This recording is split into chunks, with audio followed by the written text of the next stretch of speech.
I always thought I looked unique.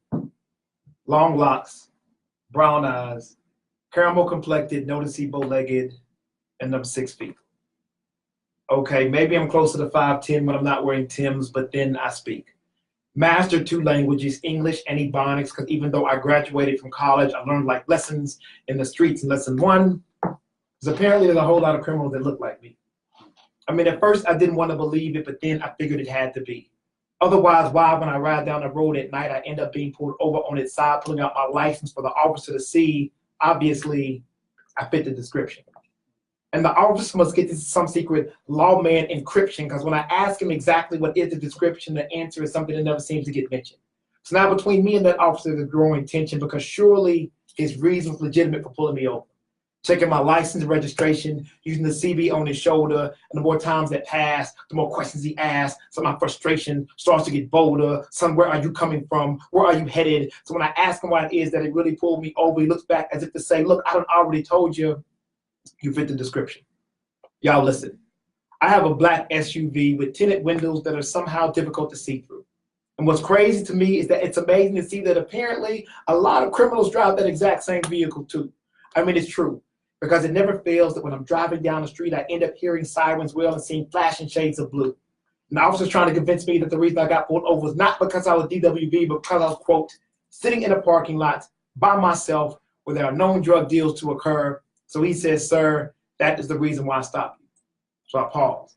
Let the entire conversation play back in my rear view before even allowing this to continue. So let me get this straight. I was sitting in my car at 11 o'clock at night. I never got out. There was not another car in sight.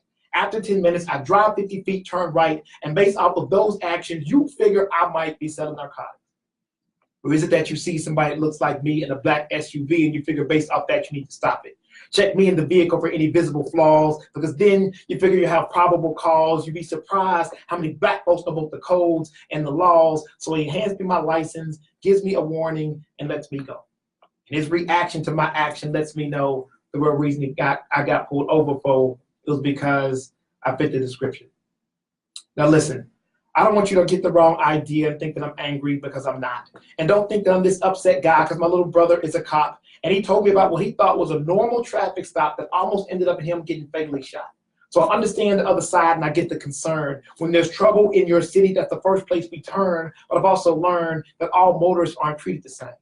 See, some of us need to be extra careful when we stay in our lane. Make sure we're using our seat belts and our signals when we change, because apparently this description has a very broad range. But here's what's insane.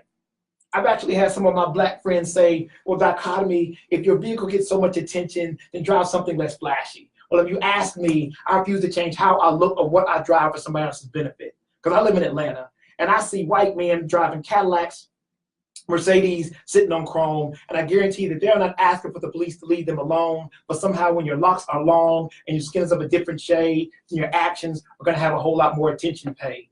Because when you look like me, it becomes a whole lot harder to tell the difference between a civilian and a suspect, a person and a perpetrator. And as far as black folks go, we know what's going to happen to us sooner or later, but I guarantee that there is probably somebody saying that I'm talking about a non-issue. Let me say that it gets a whole lot easier to say when it isn't you. But what if it's true? So let me put it in perspective for you.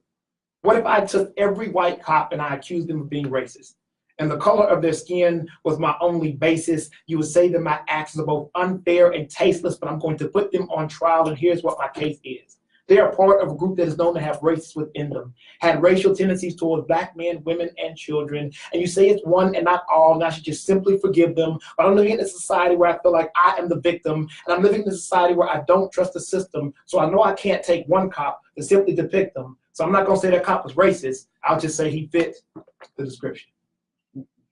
And it's still fucking powerful. We're going to take a break. That's loud.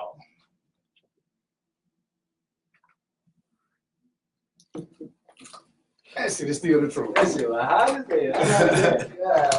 I'm having flashbacks. So I'm just thinking. Hey, man, we know. Damn.